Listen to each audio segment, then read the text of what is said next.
Então, abram a palavra de Deus, Mateus capítulo 4, versos 12 ao 17. O texto diz assim: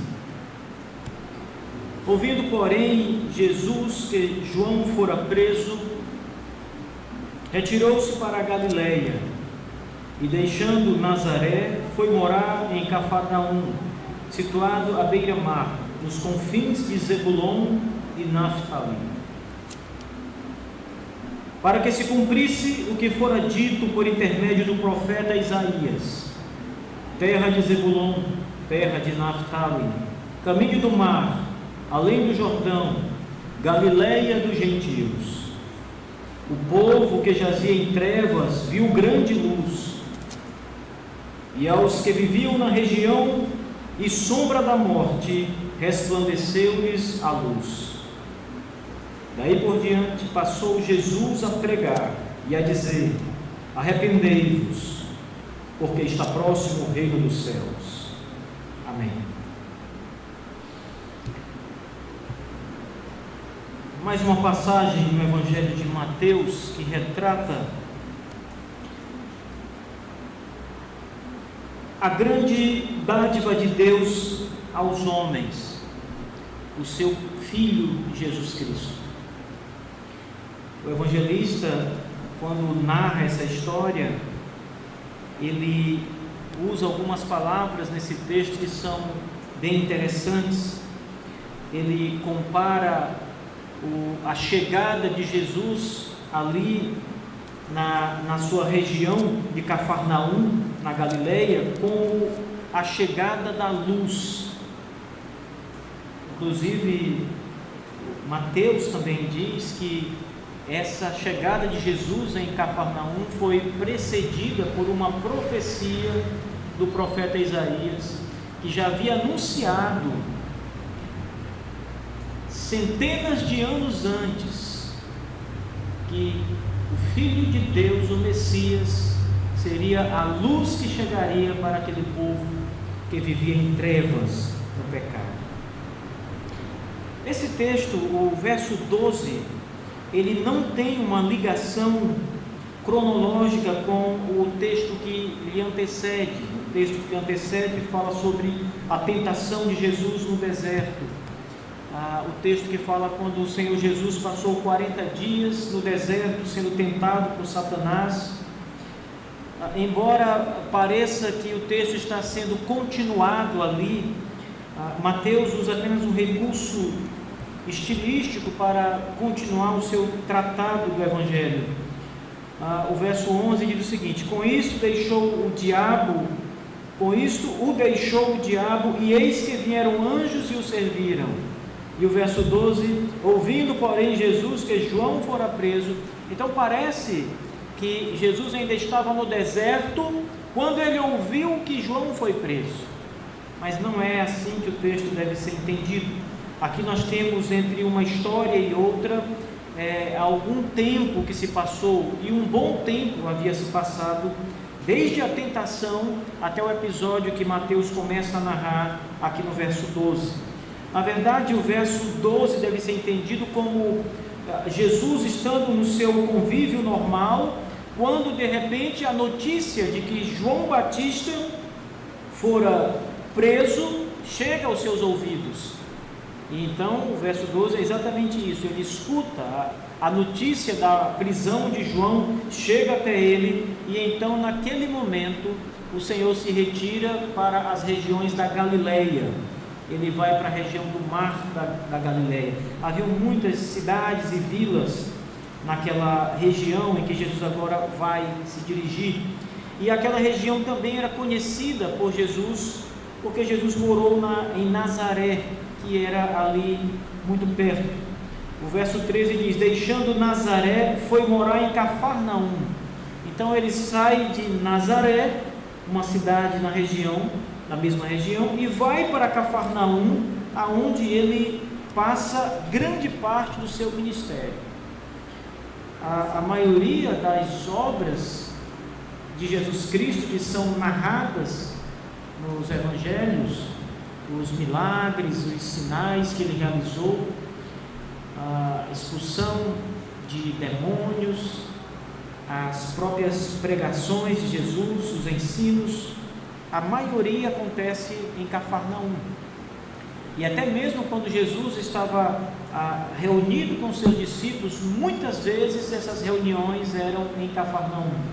Alguns autores até chamam Cafarnaum de o quartel-general de Jesus, o local onde eles se reuniam para dali então agir, sair nas suas campanhas, nas missões que eles iam de cidade em cidade, sendo Cafarnaum uma espécie de base aonde eles começavam todo aquele trabalho. Então, o Mateus ainda começando o seu evangelho, Jesus agora começando o seu ministério. Esse texto é importante porque ele também apresenta o começo do ministério de Jesus Cristo. Vocês sabem que essa tentação que aparece no primeiro verso do capítulo 4 até o verso 11 de Mateus, ela era mais ou menos uma espécie de prova que Jesus tinha que passar, a semelhança daquela prova que Adão, quando ele junto com Eva foram tentados pelo diabo e foram derrotados. Eles sucumbiram diante das tentações de Satanás. Jesus no capítulo 4, ele também é colocado diante de Satanás para ser provado por Deus e tentado pelo diabo. Lucas, ele vai dizer, aliás, Mateus mesmo vai dizer no verso 1 do capítulo 4, a seguinte palavra: Jesus foi levado pelo Espírito, veja, Jesus foi levado pelo Espírito ao deserto para ser tentado. Então, o Espírito leva Jesus para a tentação no deserto. Não é o Espírito que tenta Jesus, há uma diferença aqui. Mas é o Espírito quem leva ele ao cenário, ao lugar, coloca Jesus diante do acusador, do inimigo Satanás, para que Satanás o tente, a semelhança do que aconteceu no jardim do Éden, quando Eva e Adão são ali tentados com as palavras malignas de Satanás. Eles caem no pecado, a humanidade toda cai, afunda no pecado, mas aqui Jesus é aprovado, ele vence Satanás. A Bíblia diz que o diabo foge de Jesus no final das tentações, ele vai embora, Jesus o derrota, ele vence. Verso 11: com isto o deixou o diabo, e eis que vieram os anjos e o serviram. Então nós temos um cenário aqui que antecede o nosso texto de tentação, de uma tentativa de Satanás de vencer o Filho de Deus. Passado essa provação de Jesus, ele está apto para o seu ministério na terra. É por isso que o ministério dele começa aqui, agora, nesse momento, oficialmente. Ele agora vai chamar os seus discípulos, as pessoas que vão trabalhar com ele nessa missão, nesses 3 anos, os seus apóstolos. Ele aqui vai começar o seu trabalho de pregação do Evangelho. Ele começa todo o trabalho que ele foi designado pelo Pai a realizar aqui na terra e que vai culminar na sua morte na cruz do Calvário. Tudo começa aqui, nesse texto do Evangelho de Mateus. E quando ele escuta que João, o seu precursor, que já vinha anunciando o Evangelho de arrependimento, quando ele escuta que João é encarcerado, ele então começa o seu ministério para dar continuidade àquilo que João estava fazendo, só que agora de uma forma muito mais extraordinária. Engraçado que essas regiões que Jesus começa a operar são exatamente as regiões que João não havia andado ainda. João Batista jamais havia pregado aqui, batizado nessas regiões. O texto vai localizar perfeitamente aonde Jesus estava, em Cafarnaum, a região da Galileia, e ali ele prega praticamente a mesma mensagem de João Batista, quando no final do texto diz: daí por diante passou Jesus a pregar e a dizer: arrependei-vos, porque está próximo o reino dos céus. Essa basicamente é a mesma mensagem que João Batista pregava, a mesma mensagem, ou seja, o mesmo evangelho, a mesma palavra é agora anunciada pelo Filho de Deus na terra. Não é à toa que o ministério de Jesus começa nessa região da Galileia. Primeiro, deveria começar em Israel, deveria começar mesmo entre os judeus. Vocês também vão perceber que no final do Evangelho, Jesus inclusive continua dizendo: vocês preguem em Jerusalém, na Judeia, depois ele vai aumentando, né? Samaria e por toda a terra. Mas começa ali em Israel. E o Senhor Jesus então vai para a Galileia, um lugar que há muito vivia desamparado e sofrendo por conta do pecado e da infidelidade das pessoas que viviam nesse lugar. Então, o primeiro ponto que eu quero tratar com os irmãos nessa noite é exatamente o lugar que Jesus começa o seu ministério, a Galileia. Desde épocas remotas, antigas, já no Antigo Testamento, essa região da Galileia, ela foi uma das regiões mais desoladas de Israel, da região de Israel.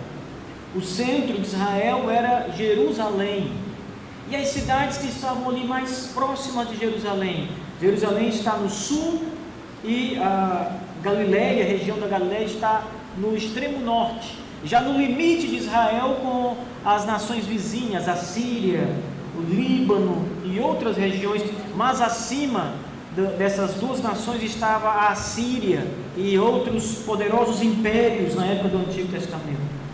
Então essa região ela era mais suscetível à entrada de falsidades religiosas, idolatria, e sempre foi assim na época do Antigo Testamento. Essa região, por ser fronteira, ela sempre estava ali influenciada pelo paganismo dos seus vizinhos, pela idolatria dos povos que circundavam aquela região, e eles sempre sofreram, sempre caíram no pecado da idolatria, eles sempre foram confusos. Você vai ver que o próprio profeta vai chamar essa região de Galileia dos gentios, porque era uma região mista, que havia ainda muitas pessoas que não eram judeus de nascimento, e que portanto tinham todo o seu conjunto de crenças, e eles passavam aquilo para as pessoas.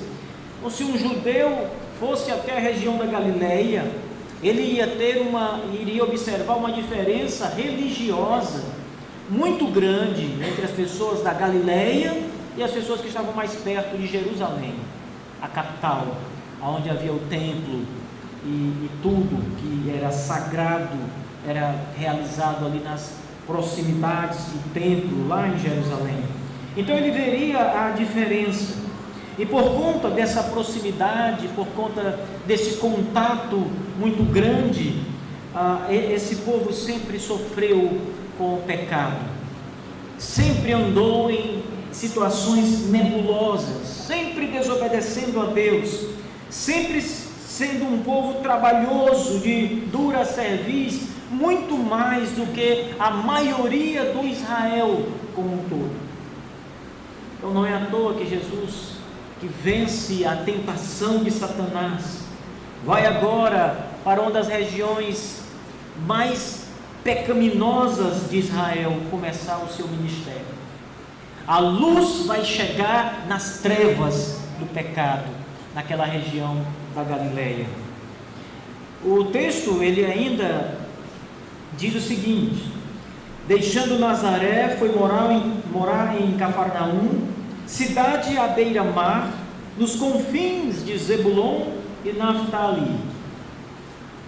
E então ele vai citar a profecia. Mas vamos ver esse detalhe geográfico que é importante, para entendermos bem essa ideia aqui. Jesus, ele morou em Nazaré, era, inclusive, o seu codinome era Jesus de Nazaré, né? Ou o Nazareno, porque ele havia morado na infância muito tempo em Nazaré. Então as pessoas achavam que ele era nazareno de nascimento, mas não. Mas o texto de Mateus diz que ele sai de Nazaré, a sua cidade, que ele morou muito tempo, e foi agora morar em Cafarnaum. Cafarnaum significa cidade da consolação, ou cidade de Naum. Provavelmente tenha sido a cidade que viveu ou que nasceu o profeta Naum do Antigo Testamento. E por ser um profeta de Deus, aquela vila se tornou então a vila de Naum, a vila do profeta. E daí Cafarnaum, vila de Naum, numa tradução literal. E o nome Naum significa consolação, e também pode ser uma designação de Vila da Consolação, né? Esses são os nomes possíveis, significados possíveis para o nome Cafarnaum. E Jesus então vai para Cafarnaum. Ela estava localizada à beira-mar. Mar aqui não é o mar de água salgada, não é o Mediterrâneo, o mar Mediterrâneo, é o mar da Galileia, que era um lago de água doce. Era um grande lago de água doce, onde eles pescavam e dali tiravam o seu sustento. A cidade ficava à beira-mar, era uma das cidades mais importantes da Galileia, de toda a região da Galileia. Ela dava acesso a outras cidades, tanto para um lado do mar quanto para o outro. O mar da Galileia, que é um lago em formato assim quase que redondo, a cidade estava aqui em cima. Aqui era a fronteira, onde terminava Israel. A cidade de Cafarnaum era aqui, e ela dava acesso às pessoas que vinham lá de cima. As pessoas podiam vir ou para as cidades desse lado, ou para as cidades que estavam desse lado do mar. Então era uma cidade importante, um lugar importante, comercialmente, politicamente importante. Daí mais uma razão, porque havia pessoas de todo tipo lá em Cafarnaum, na Galileia como um todo. Cafarnaum era o portão de entrada ali da Galileia para quem vem de fora de Israel. Mas ali também, antigamente, eram as terras que foram dadas às tribos de Naftali e Zebulon. Era chamada terra de Zebulon, na verdade, e era parte dessa tribo de Naftali. Antigamente era assim que essa região era chamada. Cafarnaum ou Galileia foi um nome que já veio depois da época do Antigo Testamento. Então Jesus vai para aquele lugar, ele vai residir naquela região. Mas ele faz isso, na verdade, porque já havia uma profecia no Antigo Testamento que dizia exatamente isso. Ele será enviado para lá. Ele será enviado para a terra de Zebulon e de Naftali. Verso 15. Caminho do mar, além do Jordão, Galileia dos gentios. É para lá que o Messias, o ungido de Deus, será enviado. Isso é uma profecia que está no capítulo 9 de Isaías. E ela é dita, irmãos, no contexto aonde o profeta está dizendo que a Assíria vai invadir aquela região. E a Assíria invade aquela região exatamente por conta dos pecados do povo de Deus. Essa região, não apenas Israel como um todo, mas essa região em especial, é dito que andava nas trevas, que andava no vale da sombra da morte. Os assírios dominavam e praticamente liquidavam as pessoas dessa região toda da Galileia. Era conhecido como o lugar da sombra da morte, um vale de escuridão, de pecado, de tristeza, aonde as pessoas sofriam. Mas tudo isso aconteceu por causa do pecado. A mão poderosa de Deus e a mão de juízo de Deus havia sido levantada contra essa região no Antigo Testamento, por conta dos seus pecados, da sua desobediência, da sua própria miséria espiritual, que não buscava o Senhor, mas buscava ídolos. Então Deus havia pesado a mão sobre esse povo, e essa região de Cafarnaum era uma das regiões que vivia sobre a ira de Deus. A Síria foi uma das maneiras que Deus usou para julgar aquelas pessoas. Então todo o castigo, toda a escravidão, tudo que eles passaram sobre o jugo assírio era o peso do juízo de Deus sobre eles. Era na verdade um castigo temporal. Deus estava punindo aquelas pessoas pelos seus pecados, pela sua desobediência.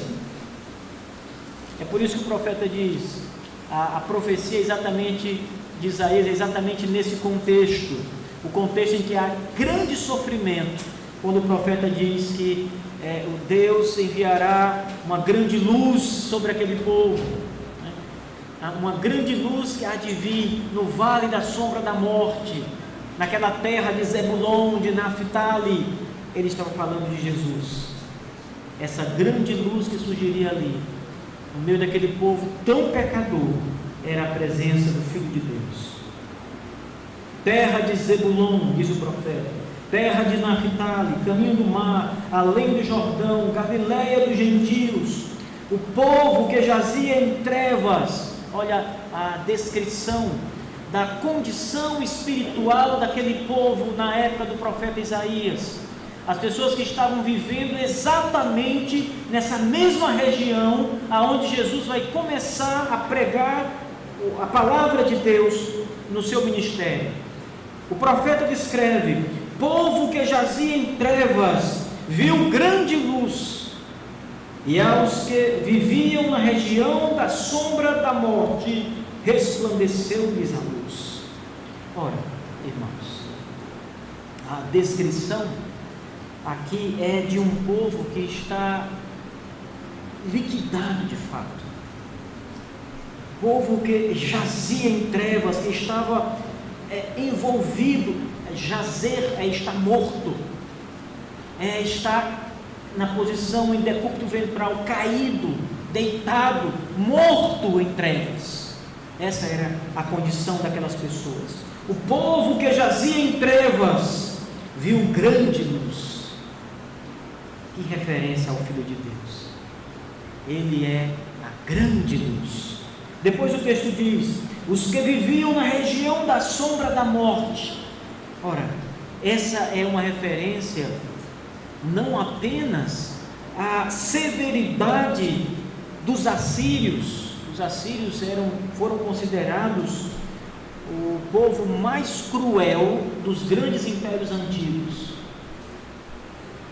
Eles simplesmente, quando dominavam um lugar, eles acabavam com tudo. Era uma crueldade desenfreada.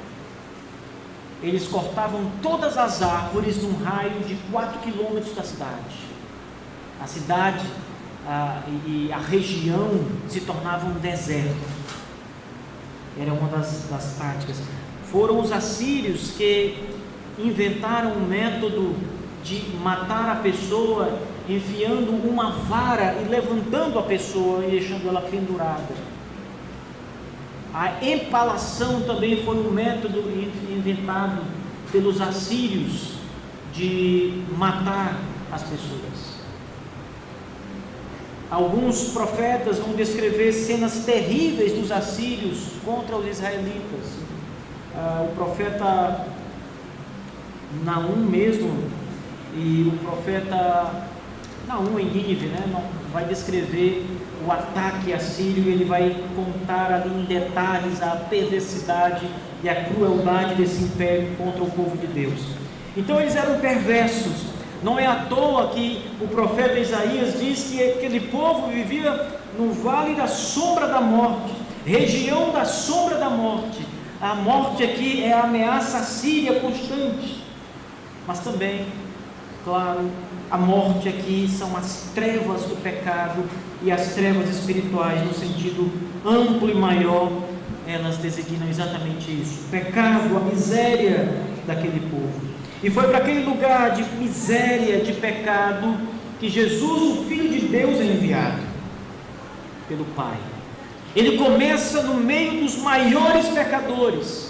O seu ministério começa no local que é chamado sombra da morte no Antigo Testamento, um local que é chamado região da sombra da morte, onde o povo jazia nas trevas do pecado e da cegueira, um local historicamente condenado por Deus, um local onde o pecado era sinônimo, era o que prevalecia. E ali o Senhor começa o seu trabalho de pregação do Evangelho. Ali nas trevas, no lugar chamado sombra, escuridão, sombra da morte, trevas, surge o que o profeta chama de a grande luz, o Senhor Jesus Cristo. É engraçado, irmãos, que embora lá mesmo em Cafarnaum tenham sido realizados os grandes milagres e Jesus tenha anunciado o Evangelho como em nenhum outro lugar, e mesmo sendo ele descrito aqui como a grande luz que estava ali em Cafarnaum, aquela cidade, as pessoas ali rejeitaram o Senhor Jesus, permaneciam rejeitando a Deus e se voltando contra Deus. Ainda que Cristo tenha realizado coisas extraordinárias, pregado o Evangelho, como diz, dali em diante ele começou a pregar: arrependei-vos, está próximo o reino dos céus. Mesmo com todas essas coisas que foram realizadas por ele ali, a resposta foi negativa. Aquele povo que jazia em trevas, continuou em trevas. Rejeitaram a luz que lhes foi enviada, o Filho de Deus. Mais adiante o próprio Mateus vai dizer, citando as palavras de Jesus, Cafarnaum vai ser condenada pelo Senhor Jesus, porque ele vai dizer que grandes milagres foram operados lá em Cafarnaum, e se os mesmos milagres tivessem sido operados em Sodoma e Gomorra, eles teriam crido e se arrependido dos seus pecados até o dia de hoje. Cafarnaum não recebeu a luz que lhe foi enviada. Os homens, mulheres daquela cidade permaneceram nos seus pecados. Lembrem, foi o lugar que Jesus mais pregou o Evangelho. Foi o lugar aonde as maiores curas aconteceram. Era a cidade de Jesus, aonde ele morava. Veja o texto: deixando Nazaré, verso 13, foi morar em Cafarnaum. Ali era sua casa. Em outra passagem, Mateus vai dizer, quando Jesus volta para Cafarnaum, Mateus usa a expressão: e ele voltou para a sua cidade. Ali estava a casa de Jesus, ali ele se reunia com os seus discípulos, ali ele pregou o Evangelho, anunciou a palavra, falou das grandezas de Deus, chamou o povo a se arrepender dos seus pecados. As pessoas ali foram chamadas ao arrependimento, elas foram chamadas a vir a Cristo, mas o rejeitaram.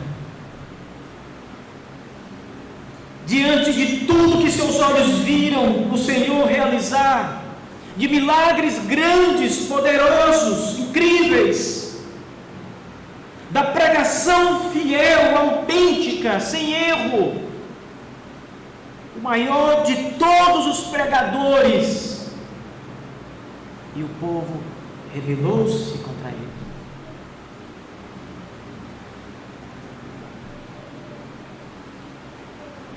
A luz estava lá, mas o povo amou mais as trevas do que a luz, como o Evangelho de João diz, quando Jesus vem ao mundo. Essa realidade é mundial. As pessoas rejeitam Jesus, a luz do mundo. Ele mesmo disse: eu sou a luz do mundo. E ele estava lá, sendo chamado a grande luz. O povo que jazia em trevas viu grande luz, mas não abraçou esse Cristo maravilhoso, não o obedeceu, continuou nos seus pecados, na sua miséria espiritual.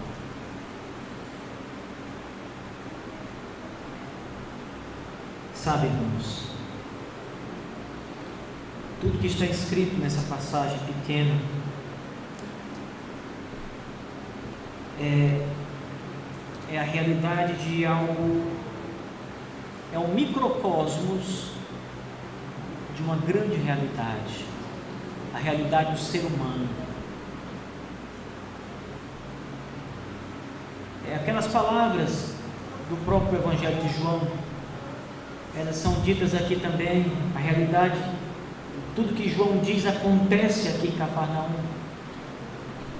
Ele era a luz do mundo, mas o mundo amou mais as trevas do que a luz.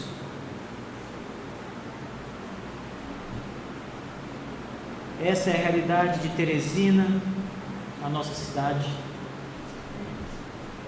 É a realidade do Brasil. É a mesma realidade de todo lugar. Aonde quer que o Evangelho seja pregado, os homens vão amar mais o mundo, mais as trevas, do que a palavra de Deus. Aonde quer que Jesus seja anunciado como o Filho bendito de Deus, que veio ao mundo dar a sua vida em resgate de pecadores, ainda assim as pessoas vão rejeitar o Senhor e vão se voltar contra Jesus e vão preferir as trevas e o pecado do que a luz e o Filho de Deus.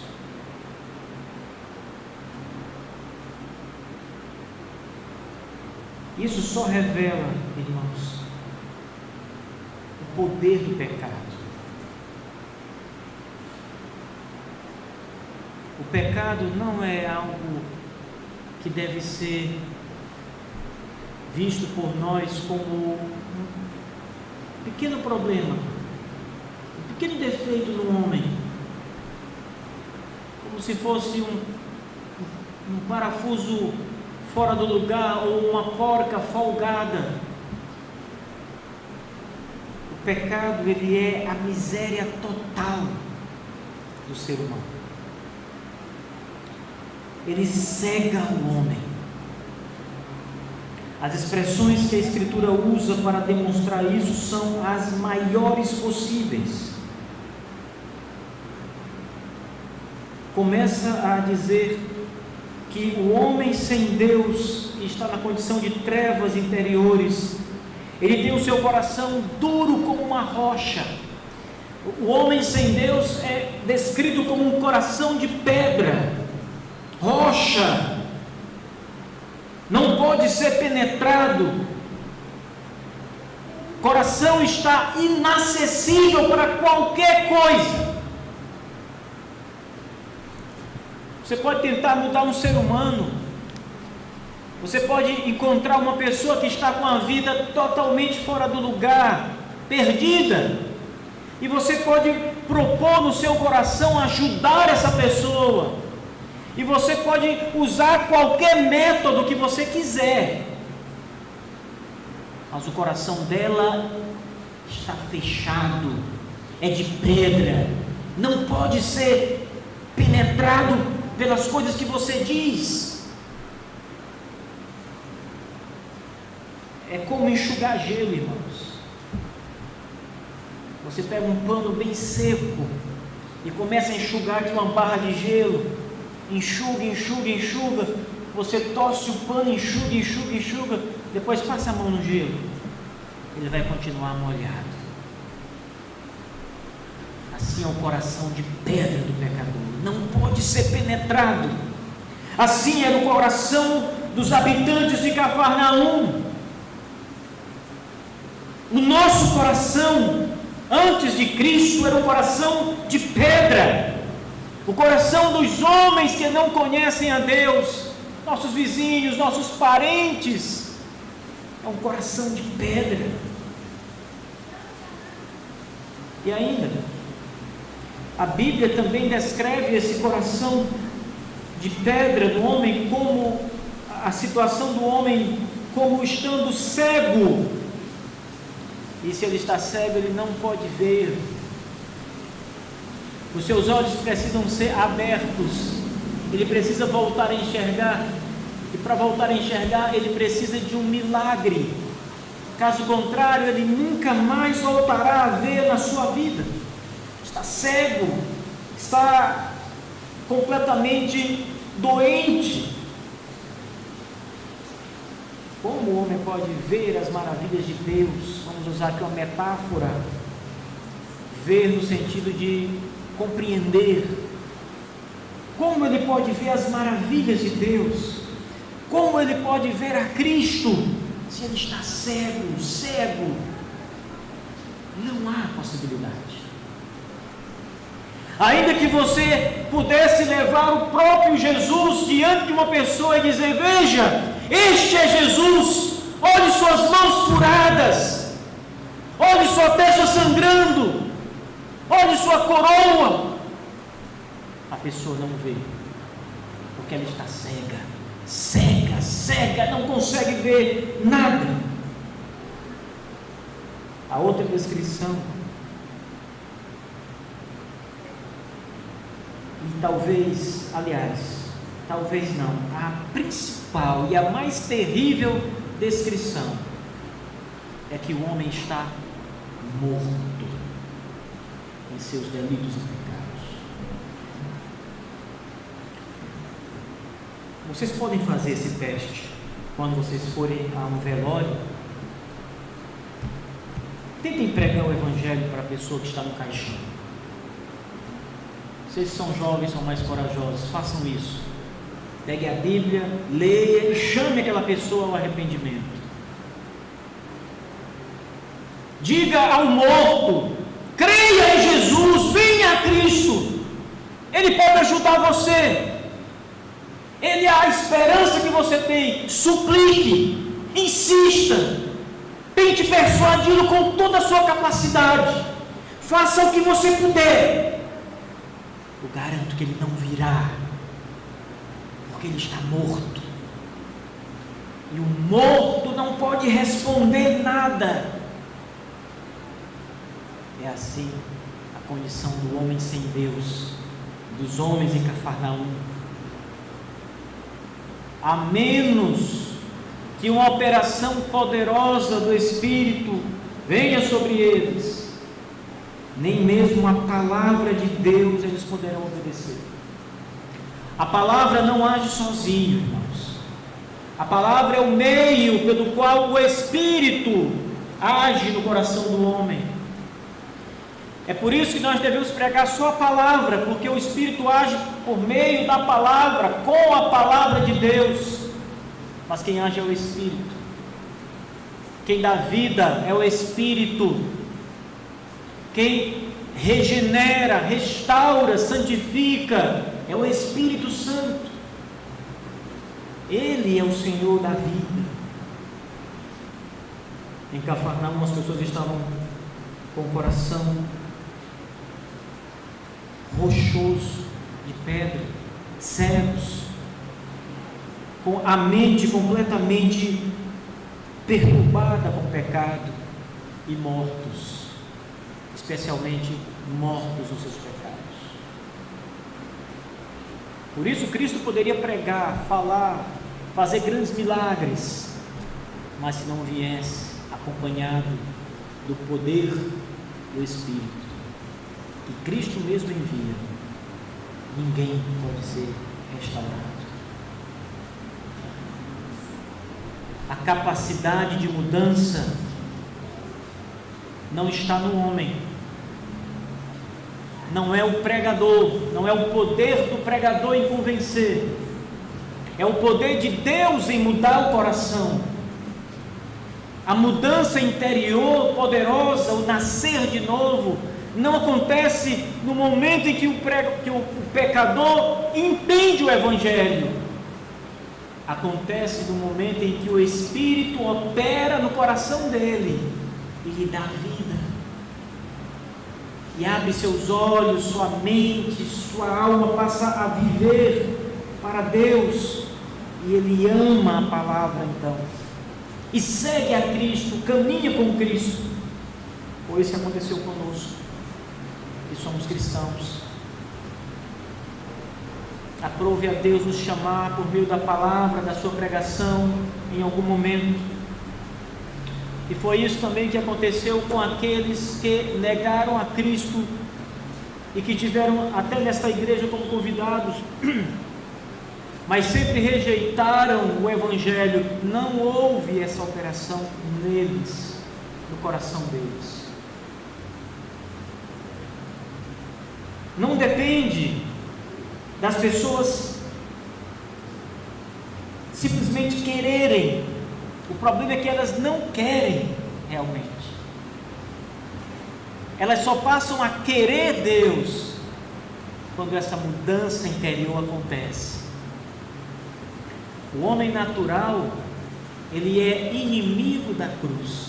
Ele não é amigo de Deus, amigo do Evangelho, amigo de Jesus. Não sou crente, mas sou amigo de Jesus, amigo do Evangelho. Coisa nenhuma. Mentira. Ele é inimigo da cruz, do Evangelho de Deus.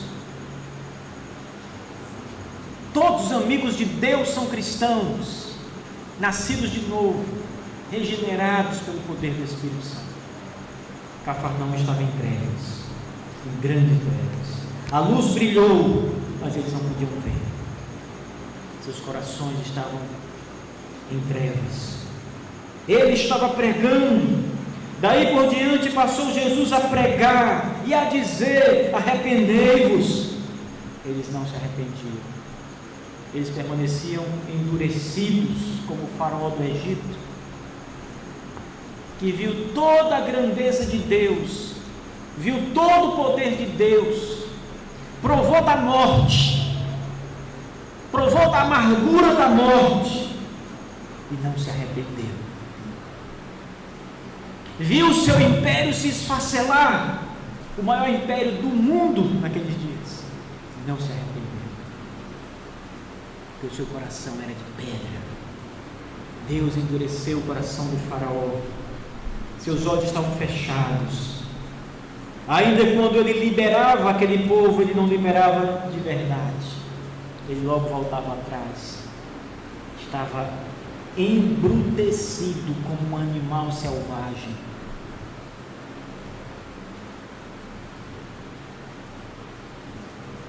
Ainda assim, meus irmãos, tudo que aquelas pessoas precisavam estava diante deles. Era Jesus. Mesmo com a presença de Cristo, eles não creram. Então, o que mais era necessário? Nada. Eles não precisavam de nada a mais. Cristo lhes era suficiente, mas eles o rejeitaram. E o homem natural sempre vai rejeitar. A luz do mundo estava ali, mas eles não queriam a luz, eles rejeitavam a luz. Você já deve ter evangelizado alguém e tentado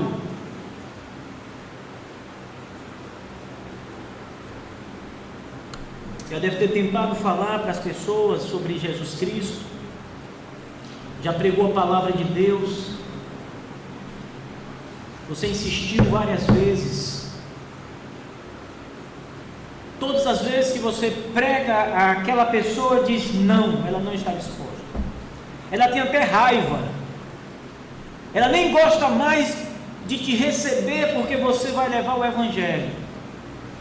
E você já percebeu isso. E você diz, não dá. Vou tentar de outra maneira. Você está usando o remédio para o pecado. Cristo. Só Cristo pode fazer alguma coisa ali. Se as pessoas rejeitam Jesus, irmãos, primeiro, não há outra coisa que pode ajudá-los. Ainda que houvesse, eles rejeitariam. Quando, naquela passagem que Jesus conta a história do mendigo Lázaro e do homem rico, a Bíblia diz que aquele mendigo morre, mas vai para o céu. Ele está consolado no seio de Abraão, que é uma linguagem figurada para paraíso. Abraão, Deus, pai Abraão, porque os judeus consideravam Abraão o pai de Israel, o que de fato é. Israel começa com Abraão, então ele estava no seio de Abraão. O rico, pecador, não arrependido, quando ele vê o mendigo sendo consolado e ele em grande tormento, ele clama: pai Abraão, ajuda-me. Não há como ajudar. Ele insiste, não há como ajudar. Ele diz: deixa eu voltar para ajudar meus irmãos. Não há como voltar. Mas ele diz: deixa que eu avise a eles, deixa que eu conte o que eu estou passando, esse tormento horrível, para que eles se arrependam e não venham para cá. A resposta de Deus é: lá eles têm Moisés e os profetas, lá eles têm a Bíblia, a palavra de Deus. Se não ouvirem a palavra de Deus, tampouco ouvirão outra coisa. Mesmo que eu permitisse que você voltasse dos mortos e falasse a eles, eles não acreditariam. Porque nada é maior do que a pregação da palavra para convencer o pecador do seu estado de morte, de miséria. É por meio da palavra que o Espírito vai agir, não por meio de outra coisa qualquer. Só pela palavra. E olha o verso 17, daquele dia em diante, quando Jesus chega em Cafarnaum, passou o Senhor Jesus a pregar e a dizer: arrependei-vos, está próximo o reino dos céus. Nada disso, irmãos. Eles rejeitaram a palavra de Deus porque estavam endurecidos. E Jesus diz mais adiante: haverá maior rigor no julgamento de você, Cafarnaum. Você será jogado ao inferno. Vocês receberão maiores castigos do inferno, mais açoites do inferno, do que Sodoma e Gomorra, aquelas duas cidades imorais. Porque lá eles não tiveram as oportunidades que vocês tiveram e rejeitaram. Não há, irmãos, o que fazer. Não há o que eu possa fazer, o que vocês possam fazer para ajudar os pecadores, senão unicamente e simplesmente pregar este Evangelho da graça de Deus. Ele é a luz, Ele é o Senhor absoluto, Ele é a salvação, é o seu sangue que purifica, é a grandeza da sua obra que salva o pecador que vai até Ele. Fale dele, leve essa mensagem, apresente-lhes Jesus Cristo, mostre o amor, mostre o cuidado, o zelo de Cristo, a sua obra generosa em doar-se em favor do pecador. Mostre a cruz, mostre o inferno, mostre as tentações vencidas pelo Senhor, mostre todas as coisas que a Escritura fala sobre Ele. Se ainda assim o pecador permanecer endurecido, nada nesse mundo vai poder ajudá-lo. Porque se ele rejeitar a Cristo, nada, ninguém vai poder ajudar essa pessoa.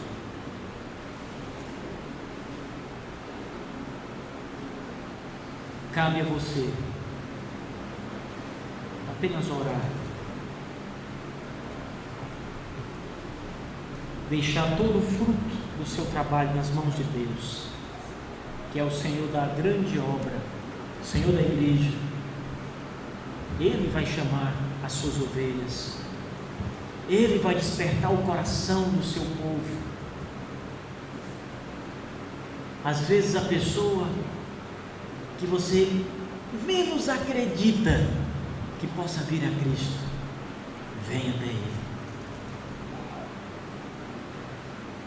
Você diz assim: eu não vou nem gastar o meu tempo com essa pessoa aqui, vou pregar para minha amiga, vou pregar aqui para o casal, porque é mais fácil eles creem do que aquela pessoa. Aquele cara é um miserável, é um bandido, é um vagabundo, não vale nada, não quer saber de nada, não adianta.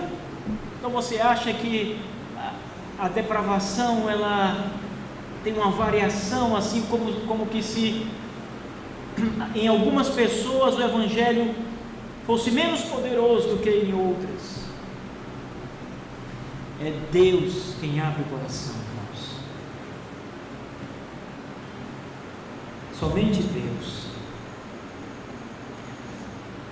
Talvez o maior exemplo que nós temos disso seja o daquele pecador impiedoso que se tornou apóstolo de Jesus, Paulo. Aquele que se declarava o maior dos pecadores, o principal, ainda crente. Depois de crente, ele dizia: eu sou o principal dos pecadores, para que a graça de Cristo pudesse ser ampliada. Ele se declarava assim. Pregue e veja o quanto Cristo é poderoso. As pessoas que serão deixadas na miséria do pecado, cabe a Cristo esse julgamento. Mas o que eu posso garantir-lhes é que dentre a multidão de pecadores, muitos virão a Cristo. Lá em Cafarnaum houve salvação, embora de um modo geral a cidade se rebelasse contra Jesus. Mas houve alguns, o remanescente, que ouviu a mensagem do Evangelho, que deu ouvidos à palavra de Cristo quando Ele disse: arrependei-vos, e se arrependeram. Mateus, o apóstolo, é chamado aqui, na Galileia.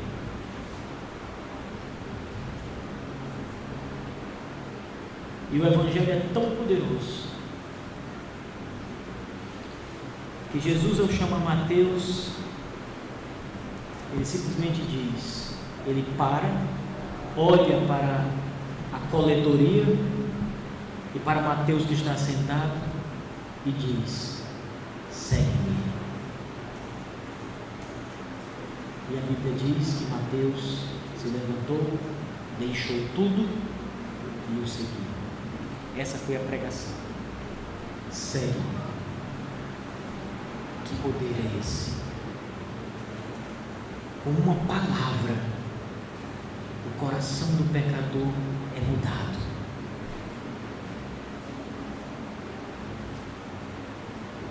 Às vezes nós insistimos, nos esperamos para pregar com fidelidade, explicar o texto. Eu acho que às vezes, Salmeron, nós até pecamos, porque não por tentar dar o melhor, mas por achar alguma sombra de pecado em que nós podemos fazer algo para ajudar ou melhorar ou algo assim na mensagem, e assim anulamos a graça, anulamos a operação monergística de Deus na regeneração, na salvação do homem. O poder é de Deus. O homem obedece a Deus quando Deus o chama no coração, quando a mensagem é operada no interior do coração do homem, da alma do homem, aquele processo que dá vida, que dá, como diz o profeta, vida aos ossos secos, regenera, salva, alimenta a alma, é Deus. Isso não tem nada a ver com o pregador, não tem nada a ver com a minha palavra, mas com a palavra de Deus, irmãos. Pregue a Cristo, a luz, porque é Ele e apenas Ele, por meio da sua palavra, que vai chamar o pecador da morte para a vida. Não gaste tempo com outras coisas, com filosofias, não gaste tempo com técnicas humanas, sociais. Pregue a Cristo. Se ele rejeitar a Cristo, você não pode fazer mais nada, a não ser tentar de novo outra vez, pregando a mesma palavra. Uma certa vez o puritano, contando uma história, ele diz que saiu da sua casa para evangelizar um homem que morava numa montanha, e esse homem era conhecido como um vil pecador, um homem que simplesmente blasfemava das coisas sagradas, não conhecia Deus, ele zombava do evangelho. E aquele puritano então tomou o seu animal, subiu a montanha com o seu animal e sua Bíblia, aportou, amarrou o seu animal na árvore, bateu na casa de madeira daquele zombador. O zombador viu que era o pastor e disse: pastor, o senhor já sabe, eu não sei porque o senhor insiste em vir aqui. E o pregador dizia apenas assim: crê no Senhor Jesus e será salvo, tu e a tua casa. O pregador montou no cavalo, voltou para sua casa, desceu a montanha, esperou aquele homem chegar até a sua casa arrependido para pedir perdão, mas ele nunca apareceu. No dia seguinte, o pregador puritano monta no seu cavalo, sobe a montanha com a sua Bíblia na mão, bate na porta de madeira daquele homem. O homem olha e diz: o senhor de novo? O senhor não entendeu? O pregador diz lá de fora: crê no Senhor Jesus e será salvo, tu e a tua casa. E ele desce de novo, triste. Que homem duro, meu Deus, que coração de pedra. No dia seguinte, o pregador pega a sua Bíblia, abre a porta de sua casa. Quando ele sai, há 2 famílias na porta de sua casa. E o pregador diz: bom dia. Ele diz: bom dia. Os senhores desejam? Nós ouvimos a sua pregação. O senhor todo dia diz para nós crermos em Jesus e vamos ser salvos. Nós cremos em Jesus, nós e a nossa casa, nossos filhos, esposas, estamos aqui. Aquele homem não ouvia, mas os vizinhos mais afastados ouviam os gritos do pregador puritano e creram em Jesus. Deus tocou aquelas almas que ele quis trazer para si mesmo, mas aquele homem da cabana morreu com o seu coração de pedra, rejeitando Jesus. Os que são de Cristo vão ouvir a palavra de Deus.